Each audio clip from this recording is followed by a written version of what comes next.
মাধ্যমিকে ষষ্ঠ স্থান অধিকার করল টাকি শিক্ষক পরিবারের ছেলে অঙ্কন মণ্ডল। বসিরহাটের টাকি পৌরসভার হাসনাবাদ রজিপুরের বাসিন্দা, পেশায় মধ্যমপুর হাই স্কুলের বাংলা শিক্ষক আদিশ কুমার মণ্ডলের ছেলে অঙ্কন মণ্ডল। সে টাকি রামকৃষ্ণ মিশনের ছাত্র। ছোট থেকে পড়াশোনায় মেধাবী ছিল ওই ছাত্র। সে জানায়, বাবার স্বপ্ন পূরণ করতে আগামী দিনে চিকিৎসক হতে চাইছে সে এও জানায় তাদের এলাকায় কোনো ডাক্তার নেই।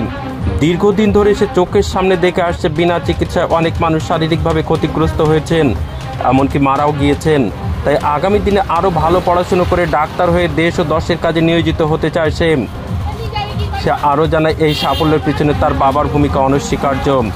এমএস নিউজ বাংলা চ্যানেলের পরবর্তী খবর সবার আগে পেতে ইউটিউবে চ্যানেলটি সাবস্ক্রাইব করুন, ফেসবুক পেজ ফলো করুন, ফলো বাটন ক্লিক করুন, সেই সঙ্গে খবরটি ফেসবুকে প্রচুর পরিমাণে শেয়ার করুন। কেমন লাগছে? মাধ্যমিকে 6th র্যাঙ্ক হয়েছে, ভালো লাগছে। আর পরিবারের আশা ছিল আরও ভালো। কেমন এক্সপেক্ট করেছিলে? এক্সপেকটেশন বলতে আমি এক্সপেক্ট করেছিলাম 680 বেশি নাম্বার হবে, কিন্তু আমার যারা আত্মীয় স্বজন ছিল তারা আরও বেশি নাম্বার এক্সপেক্ট করেছিল। তোমার এই রেজাল্টে কার ভূমিকা সবচেয়ে বেশি?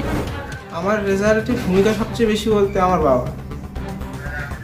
বাবা আমার জন্য সব থেকে বেশি সাহায্য করেছে। আমার বাবা আমার পিছনে সবসময় দাঁড়িয়ে থেকেছে। এরপরে ভবিষ্যতে কি হওয়ার ইচ্ছা বা কি লক্ষ্য তোমার? ভবিষ্যতে ইচ্ছা বলতে বাবার স্বপ্ন পূরণ করা। কিভাবে স্বপ্ন পূরণের দিকে এগোবে তুমি? আমার বাবার ইচ্ছা রয়েছে যে আমাদের গ্রাম থেকে কেউ কখনো ডাক্তার হয়নি, তাই আমি ডাক্তার হতে চাই।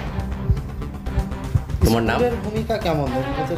তোমার নাম? স্কুলের ভূমিকা, স্কুলের মাস্টাররা সাহায্য করেছেন আমাকে, স্কুলের মাস্টারমশাইরা আমাকে সব রকমভাবে সাহায্য করেছেন। তারাই তো আমাকে সব কিছু করিয়েছেন না, তাদের ভূমিকা তো থাকবেই। তোমার নাম? আমার নাম অঙ্কন মণ্ডল।